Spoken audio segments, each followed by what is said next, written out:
It figures Rebecca would be the one to find me in this embarrassing state. I'm so glad she's alive. I would have been so sad if this started with her being gone, because I made the wrong choice and kept it. I did make the wrong choice, but I know I'm back and fixed it. Honestly, I don't like it when she sees me like this, which seems to happen a lot regardless of what I want. Now's not a good time. The concern I expect from her when I turn isn't there, however. Instead, she looks, well, the storm I left brewing last night is right here on our face, ready to be unleashed. When is it ever a good time for you? You're always so busy with everything now. And how I find you here, sneaking out without even bothering with a proper goodbye. Not even a word. Really, I'm starting to think you're just keeping me around for my couch and my cooking. Becca, it's not what you're thinking. I wasn't planning on sneaking out. I was going to say goodbye. I just had to take this call. Although, I'm not gonna lie, couch is great. 10 out of 10. Would sleep again. Stop it with the jokes, Ashton. I'm not in the mood. Her bitterness is not lost on me, but at this point our friendship and our lives, how does she still expect me to answer that? What am I supposed to tell her now? Are you still mad about last night? She merely raises an eyebrow at me, which, to be honest, is all the response I need. Seeing her like this makes me believe those things Z-Man says, the part where Rebecca scares him. Sometimes. I've certainly seen this more than once already, but the familiarity of it doesn't really take away from the downhill turn this conversation is starting to take. Only an awkward cough serves as a way to stall. Of course you're still mad. But whatever happened last night, I really am sorry. I'll apologize as many times as you want. If you want, I'd even kneel or something. Ashton, an apology is nice and all, but that's not what I wanted to hear from you today. Alright, fine, okay. Where do you want to start? Oh, I don't know. I've honestly lost track of it by your third trip to the buffet table. I wasn't... The drive up there took a bit. Can you blame me if I wanted to grab some appetizers? Oh, come on, Ash! For the whole evening? For the whole party? Please don't tell me that's all you did, because I've never known you as someone who pigs out. You even took great lengths to avoid me. Should I also mention how you ignored Zach? Sometimes I get the feeling you don't want to be seen with us in public. Some friendship, huh? You know it's not like that. It's never going to be like that, Becca. Maybe you even just used me to get into the party. You said yes to being my +1, but you were rather excited to just peel yourself off, weren't you? Honestly, I'm feeling a bit used.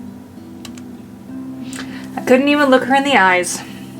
It wasn't that I lied to her. I honestly wanted to be there to keep Zach safe, to keep Rebecca safe. Just in case. Client or family friend, it was still a party hosted by a person of interest, by a man accused years ago of murdering a person's wife to get what he wanted. But then Chief showed up, Hannah Wright happened, and Luke Wright just couldn't be bothered to die peacefully somewhere. All of a sudden, none of my original reasons mattered.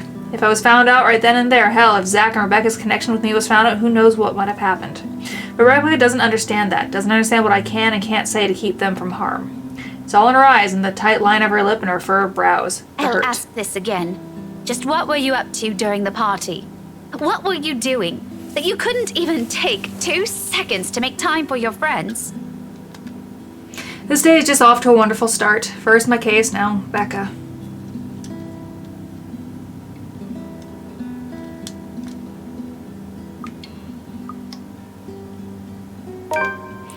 Obviously, I couldn't just say, hey, Becca, you know the rights. They are suspected to be ringleaders of a crime syndicate and shit like that. Protocol or otherwise, there are so many things I'm not allowed to tell the others, even if I'm able to share information with civilians, knowing anything could very well put them in danger. It's why I keep it vague, obscure the facts, or when push comes to shove, stretch the truth and lie through my teeth. It's a necessity I've grown to deal with. It has also become a part of me, no matter how much I loathe doing it. I mentioned it, didn't I? I saw an old friend and I thought I'd catch up. Didn't really notice how long our chat got. You know what they say about time flying when you're having fun, and Lloyd is a fun guy. She doesn't look convinced at all. Although she's the very picture of someone who's at least willing to listen, her glare effectively takes a good 20 off my current years. I feel like a kid again, being reprimanded by my junior high teacher for sleeping in class. But getting away with that is easier than with this one. I thought when I said stretch the truth, he was going to at least be like somewhat honest and just be like, not that. That wasn't stretching the truth. That was a lie. It's the thing with someone you've been friends with for so long. They're the ones who know you inside and out. Good grades wouldn't be enough for Rebecca to let this whole thing slide. This Lloyd is a friend of yours who was at the party. Yeah, we go way back in the police academy. Though you wouldn't have met him. See, he mostly deals with teenagers and gets into a lot of messy stuff and... Cut the shite. You're not a very good storyteller, Ash. Don't try to make up a character just so that you can lie to me. Why did I ever think this was a good idea? Because if you had actually stretched the truth, maybe it would have gone better, but you just flat out lied. Although I'm not making those people up, only twisting the facts. For someone who's already angry beyond reason, everything will sound like an excuse. I'm not making stuff up. I did have a college mate named Lloyd. I think you would have liked him. You're both Scottish. He used to hang out a lot with Joey and Rashid, but they went off to work in London. Bunch of good guys. I should really ask if they're swinging by Lux anytime soon. That doesn't make things any better. You were there because I invited you, and you just up and turned your nose from me. You might as well have disappeared completely for all you cared. Just say you don't want to talk about it instead of lying to my face. I do feel guilty, still. We've already been down this road. This is something I've done so repeatedly in the past, something she's heard from me more times than any of my fingers could count. Something I'll just have to get over with at the moment. Sorry, you know that, Becca. I really, really am. I wouldn't do this shit if I didn't have a good reason to. And you know that I don't like you lying to me. If you can't tell the truth, just don't say anything and shut your gob. I swear, Ashton Frey, you are just so dense. I'm so angry. I can't even bear to look at you right now because I swear I'll knock you right off your block. I mean, what good reason could you have to act like an antisocial asshole? The only time you did talk to me was to spout some vague nonsense about Luke. What was that all about? Were you somehow expecting me to just accept everything as it is? You really shouldn't go near that man, Becca. Why? Because you don't trust him? I wonder if you actually trust anyone. Aside from the three of us, Zach, Isabella, and myself, do you even have any other friends? If you're perfectly fine with that, then go ahead. No one is stopping you. But don't expect me to share the same views. I can have a life of my own. Friends that I don't necessarily share with you. I'm an adult, Ashton, and I can make my own bloody decisions. I sure as hell can choose the people I want to let into my life. Of course, she's allowed to do as she pleases. They never mentioned she couldn't. Us growing up together doesn't mean it always has to be just the two of us. It's a dumb idea to believe in when nothing ever remains constant.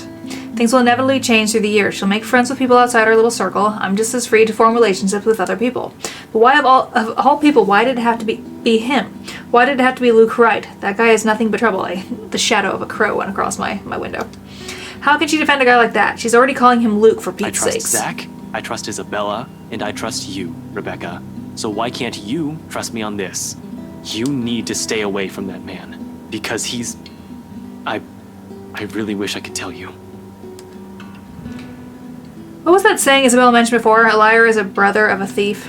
People who will look at me now will probably say I'm a hair's breadth away from being a criminal. Z-Man said something like that once a few years into our friendship. I laughed off back then, but now they're probably right. Little by little, I'm becoming the very person I hate. How ironic. The silence afterwards brings an even heavier air between us. Something that Rebecca thankfully doesn't allow to linger more than necessary. I suppose you have to go now, huh? The situation's already awkward as it is. Dragging this all out will only make it worse. What?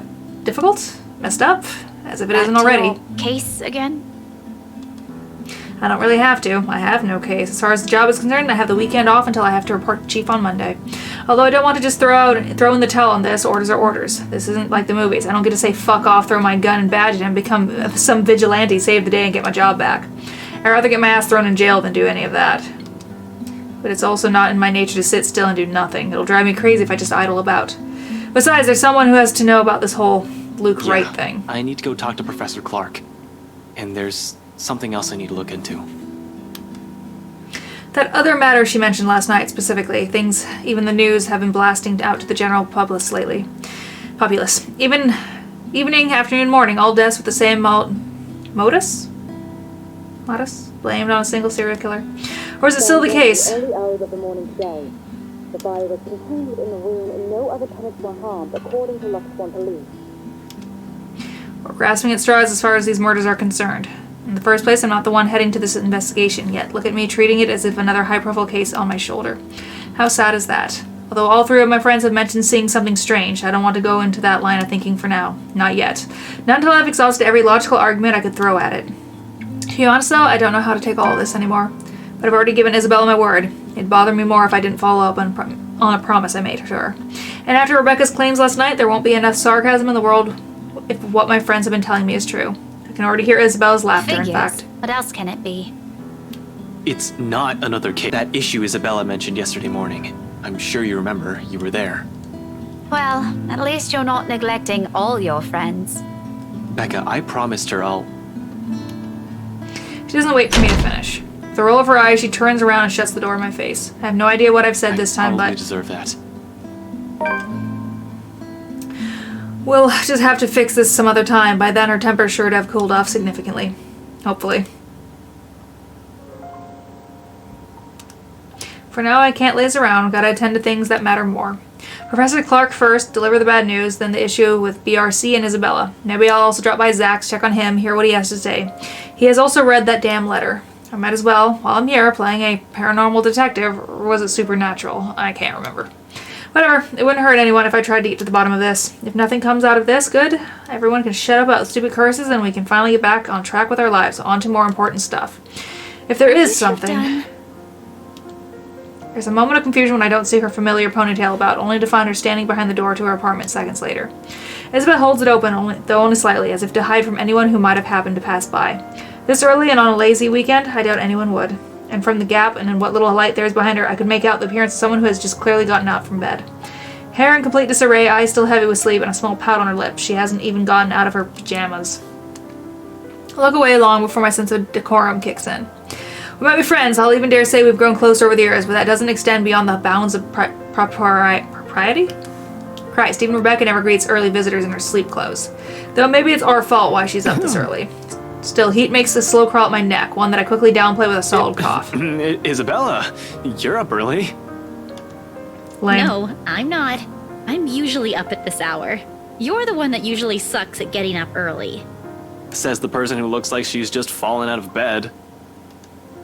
Instead of the usual quip, she simply averts her gaze to some point beside her, and although it only flashes briefly across her face, the expression of hurt flickers in her eyes. It disappears the second she turns her attention back to me, but that moment has sent a worried twinge in my stomach. I've seen it on her plenty of times before, just never in a manner that unsettles. It feels, I don't know, off this time? I didn't say anything wrong, did I? Are you... Anyway, was that Becca with you? You both sound like Mama and Papa when they fight. You're awfully loud. If we get another memo from the landlady, I'm asking the guard to ban you from ever entering this place. Me?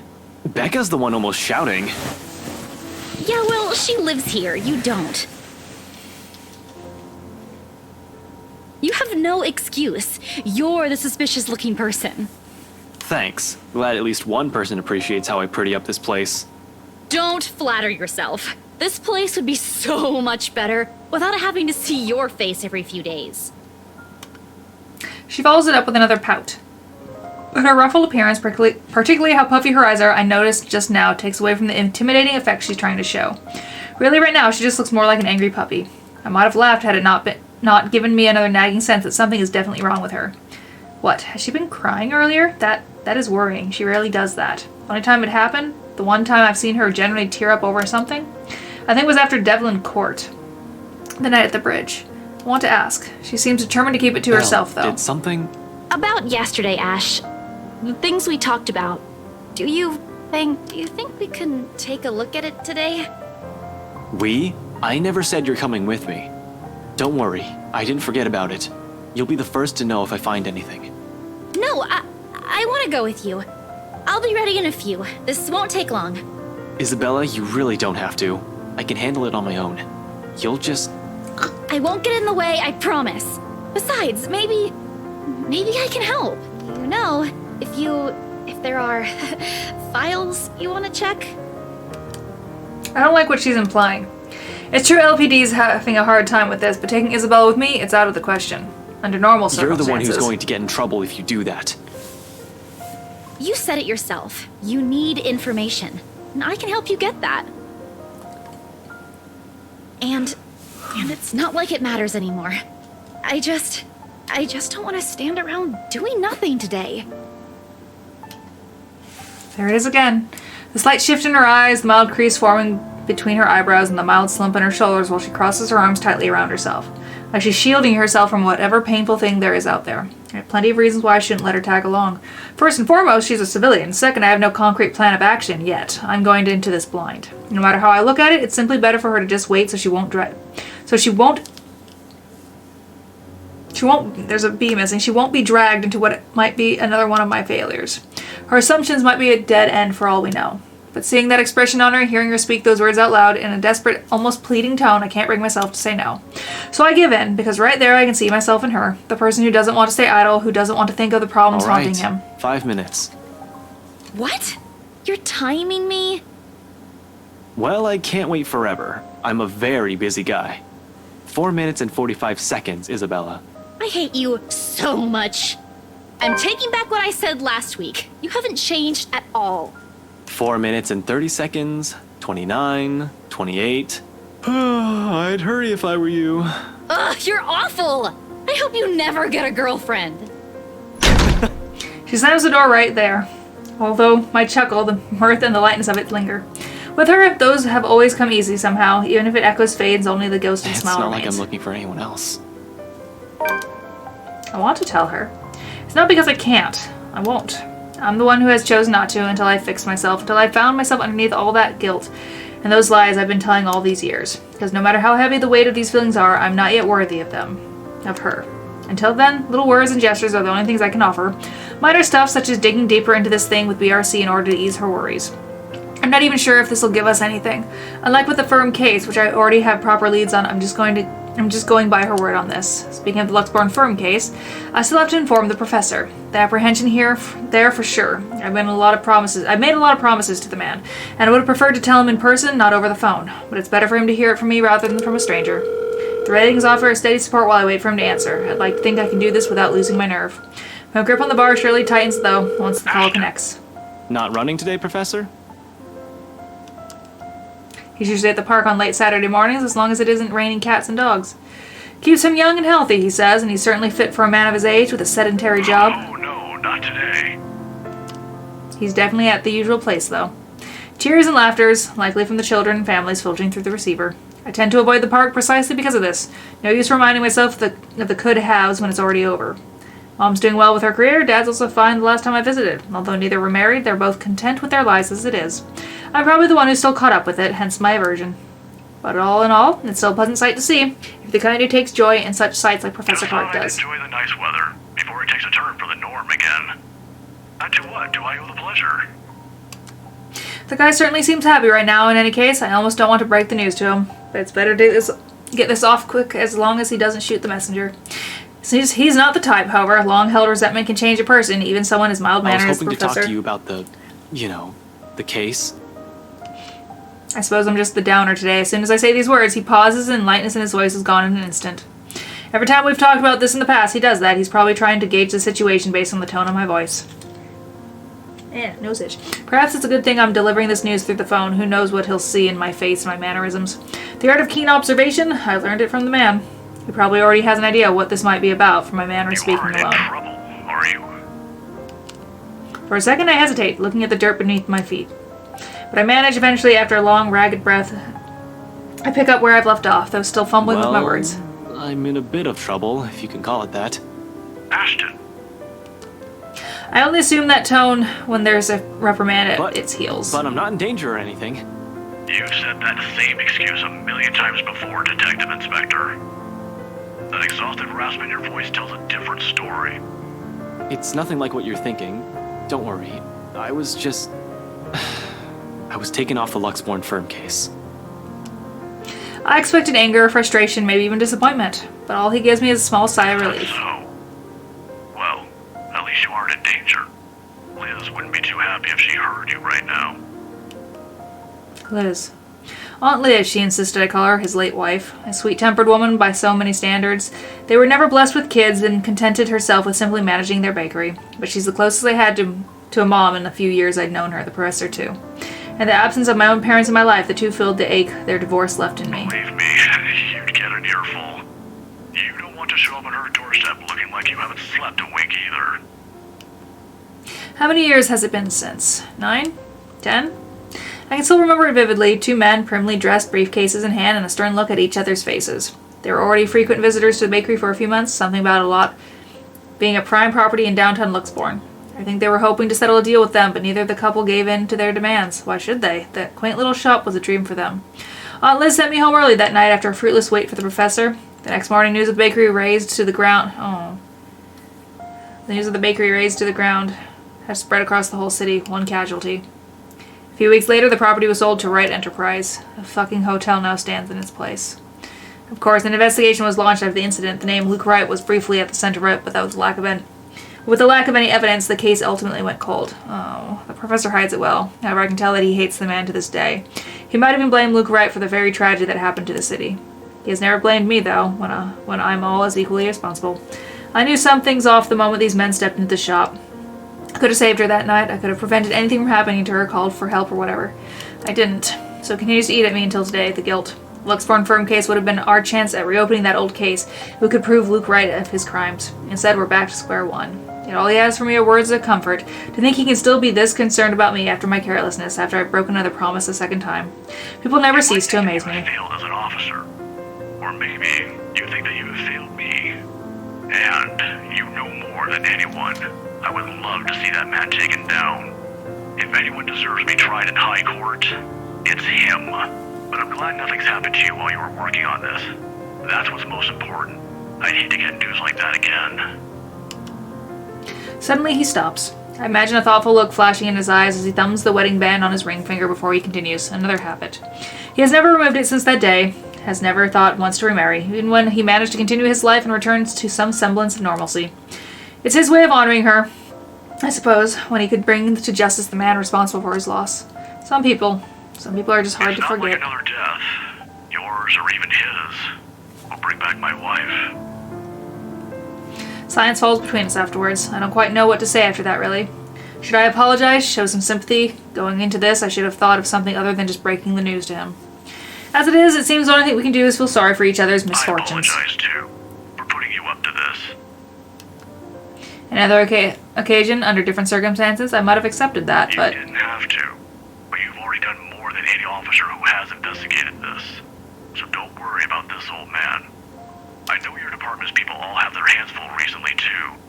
What with the upsetting news we've been getting as of late. Death, so I'm not entirely sure if that has anything to do with the other. It seems too big even for someone like him. But if this is that man's doing... Professor, please. Maybe if things around me hadn't started going beyond my control, the letter, the mansion, the supposed curse behind those, I'd still be quick to blame it all on Bastard too. But as much as I want to keep holding him responsible for it, to add another to his list of sins, it might not be the case. Agreeing will only cut a deeper wound on the professor. I don't want him to keep clinging to this resentment for much longer. He has already gone through so many years of it. This kind of anger is the sort that blinds people. Despite his reassurance, the bitterness still seeps into every syllable he utters. It's one thing for me to act like this. It's painful to watch someone I've considered a second father to go down this path. Please don't apologize. It's really alright. I can try to get it back on Monday when I meet with the chief. No promises, but if not, I'll make sure to keep an ear out for any news. Chief said he's passing it on to a senior officer. I should be able to catch a few tidbits every once in a while. But I swear I won't just give up on this. I'll do everything in my power to get Aunt Liz's case reopened for you. I'm tired. Promise is again a bad habit at this point. I wish I could do more for him. At this time, I prided myself over being the one to always know. Because suddenly, aside from Wright and the murders plaguing the city, I have ghosts and curses to worry about. Things that are completely out of my depth. Professor Clark's right in some ways. Things would be so much easier if we just blamed Luke Wright for all of this. At least finding evidence would be a breeze, and I'd be all too happy to put him in the place he belongs.